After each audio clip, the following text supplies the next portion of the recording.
Ivoiriens, Ivoiriennes, du nord et du sud, du centre à l'ouest.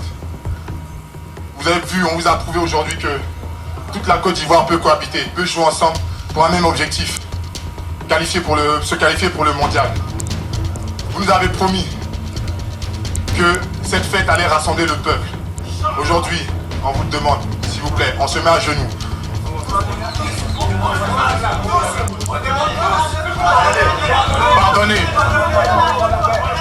Pardonnez. Un pays brisé, un peuple divisé. Et au milieu du chaos, un homme. Ce n'était pas un président, ce n'était pas un général, ce n'était même pas un politicien, c'était un footballeur. Son nom, Didier Drogba.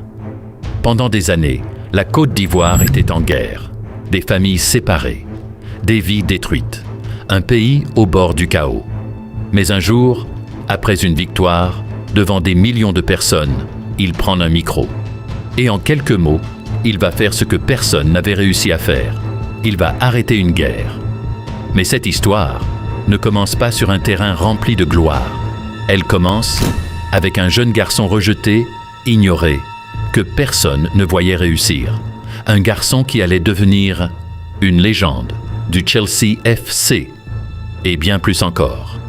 Voici l'histoire de l'homme qui a marqué des buts, mais surtout, qui a marqué l'histoire. Voici l'histoire de Didier Drogba.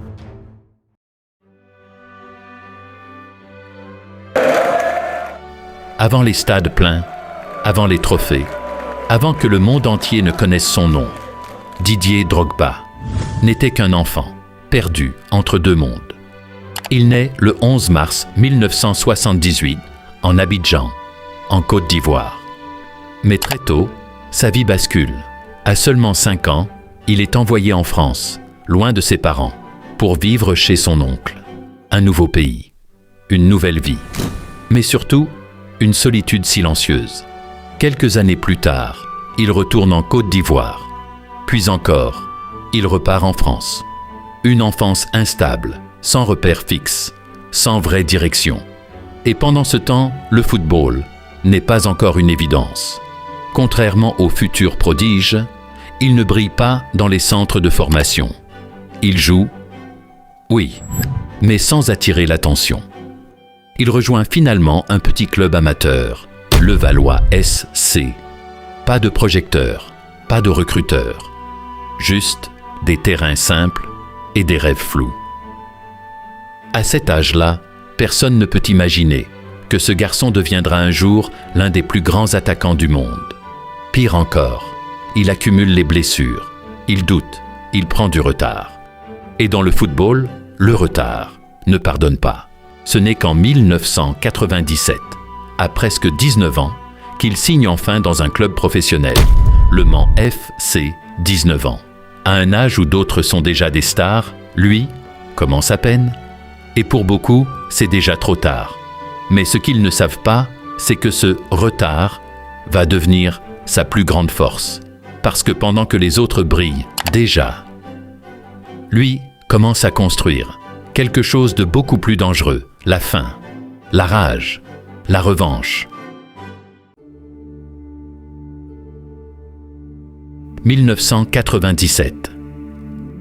Didier Drogba signe enfin son premier contrat professionnel, au Le Mans FC. Mais la réalité est brutale. Il ne joue presque pas. Il enchaîne les blessures. Et surtout, il doute. Les saisons passent lentement. 1998, 1999, 2000. Pendant que d'autres explosent déjà au plus haut niveau, lui reste dans l'ombre. Il travaille. Encore et encore, sans projecteur, sans reconnaissance. Puis, en 2002, enfin, une opportunité. Il rejoint En Avant Guingamp. Et cette fois, quelque chose change. Il marque, il s'impose, il dérange les défenses. Pour la première fois, on commence à parler de lui. Mais le vrai tournant arrive en 2003. Il signe à Olympique de Marseille. Et là, tout explose. Il devient un monstre. Puissance, mental, détermination. Il marque partout, contre tout le monde. En Ligue 1, en Europe. En Ligue des champions de l'UEFA.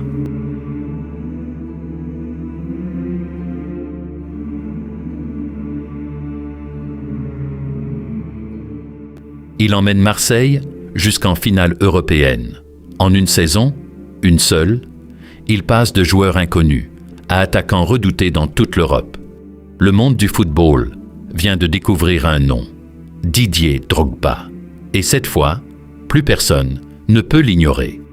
Mais ce n'était que le début, parce que bientôt, il allait rejoindre un club qui allait changer sa vie et faire de lui une légende. Mais avant de découvrir comment Didier Drogba est devenu une légende mondiale, j'ai remarqué quelque chose. Plus de 99% des personnes qui regardent nos vidéos ne sont pas encore abonnées à la chaîne. Alors, si toi aussi tu aimes les histoires vraies, les parcours impossibles et les légendes qui ont marqué l'histoire, abonne-toi maintenant, parce que la suite est encore plus folle.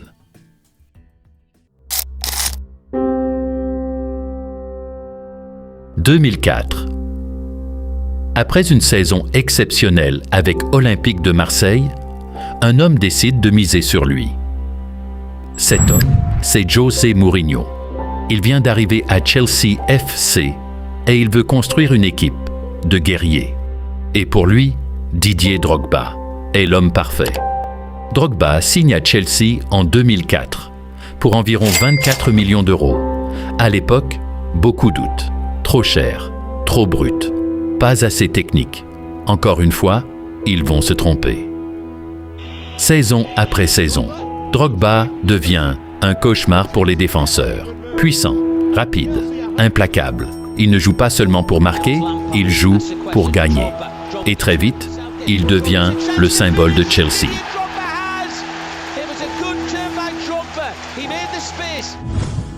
2005, champion d'Angleterre. 2006, encore champion. 2007, meilleur buteur de Premier League. Les finales arrivent. Et à chaque fois, Drogba répond présent. Parce que dans les grands moments, les grands joueurs apparaissent. Mikel played that forward to Drogba. Here's Drogba again! And Chelsea have scored! And it's Didier Drogba with the first goal in an FA Cup final at the new Wembley! Et puis arrive 2012, la plus grande nuit de sa carrière. Finale de la Ligue des champions de l'UEFA. Chelsea FC contre Bayern Munich. Chelsea est dominé. Le stade est hostile. Tout semble perdu. Thomas Müller might just have won it for Bayern. 88e minute. Corner. Drogba s'élève.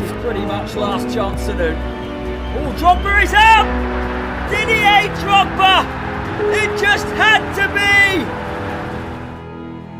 But. Il égalise. Il sauve son équipe. Et quelques minutes plus tard, séance de tir au but. Tout repose sur lui.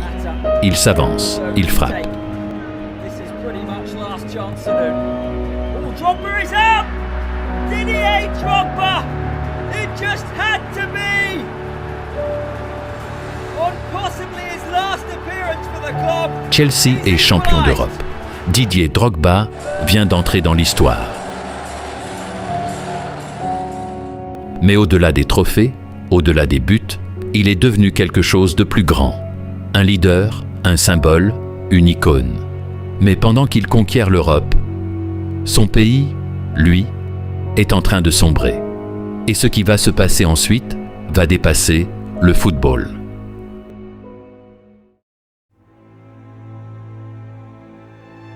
Pendant que Didier Drogba brille en Europe, son pays, la Côte d'Ivoire, est en train de se déchirer. Depuis 2002, une guerre civile divise la nation. Le Nord, le Sud, des familles séparées, des vies brisées. Un pays coupé en deux. Mais en 2005, quelque chose d'inattendu se produit. L'équipe nationale se qualifie pour la première fois de son histoire à une Coupe du Monde. Une victoire historique.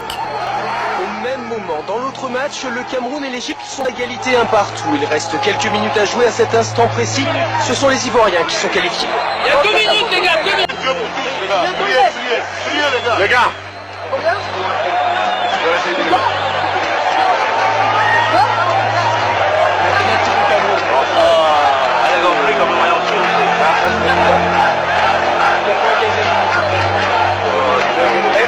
On prie les gars. Allez, on prie. Allez, on prie les gars. Allez, Didier, on prie. Didier, on prie.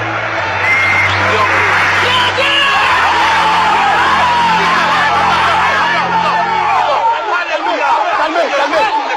Calmez.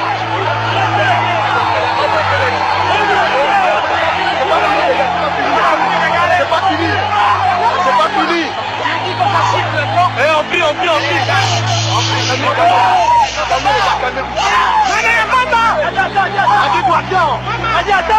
Attends, pardon. Maman.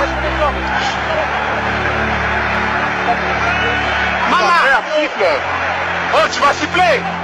Maman. Je ne dois pas les caler.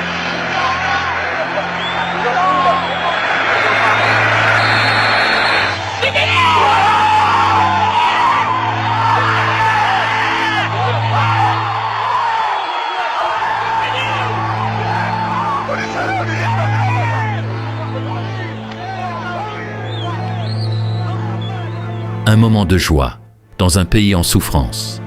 Et ce soir-là, dans les vestiaires, face aux caméras. Drogba prend un micro. Il regarde le monde entier, puis il parle. Il demande pardon. Il demande la paix. Il supplie les Ivoiriens de déposer les armes, pas comme un footballeur, mais comme un homme. Un homme qui refuse de voir son pays se détruire. Et en quelques phrases, il touche des millions de cœurs. S'il vous plaît, on se met à genoux.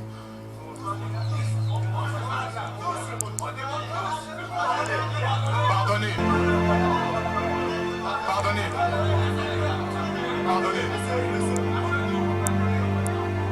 Le seul pays de l'Afrique qui a toutes ses richesses ne peut pas sombrer dans la guerre comme ça.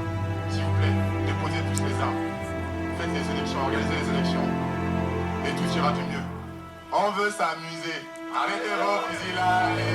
On veut s'amuser. Arrêtez vos fusillades.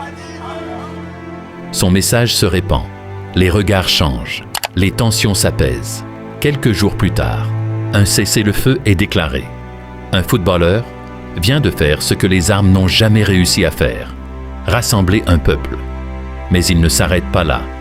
En 2007, il demande à jouer un match dans une ville du Nord, Bouaké, une zone autrefois contrôlée par les rebelles.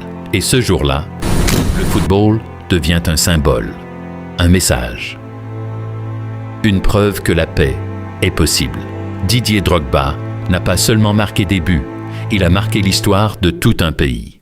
Et c'est à ce moment-là que le monde comprend qu'il n'est pas juste un joueur, mais une légende vivante.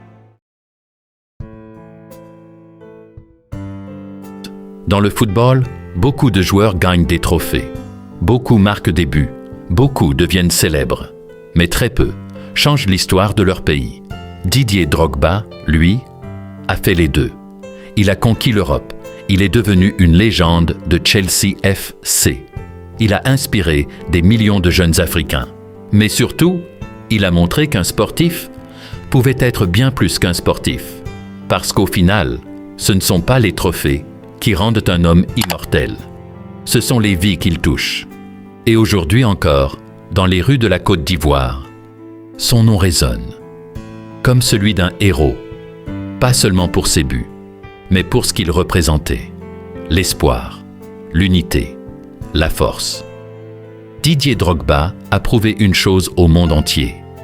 Peu importe d'où tu viens, peu importe le retard, peu importe les obstacles, une seule personne peut changer son destin. Et parfois, elle peut même changer celui d'un pays entier. Voici l'histoire d'un homme qui n'était pas destiné à réussir, mais qui est devenu une légende éternelle.